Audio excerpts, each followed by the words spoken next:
Кош бойлуу аял күйөөсүнөн сурап жатат дейт. Уулду каалайсыңбы же кыздыбы? Эгерде уул төрөлсө, мен ага математикадан жардам берем. Балык уулоого бирге алып чыгам. Бул татаал жашоонун сабактарын үйрөтөм. Жана башка деп жооп берет.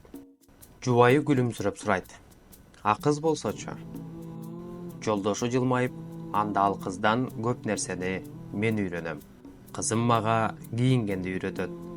Кандай сүйлөп, кантип басып, жүрүм-турумумду өзгөртүшүм керектигин айтып берет. Кайсы жерде унчукпай калышым керек айтат. Мага экинчи апамдай болуп берет.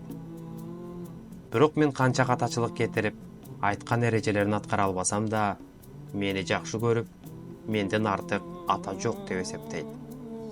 Ар дайым мени түшүнөт. Канча жашта болсо да, өзүнө ар дайым кичинекей канзададай мамиле кылышымды күтөт.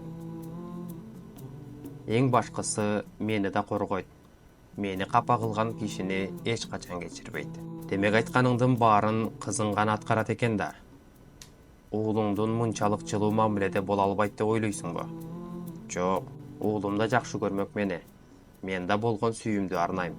Бирок уулум ушу айткандарымдын баардыгын өзү жашоонун нугу менен бирге чоңоюп, өзү үйрөнүшү шарт болот. Кызым болсо туулганда эле жашоодогу эң негизги сапаттары менен жаралат.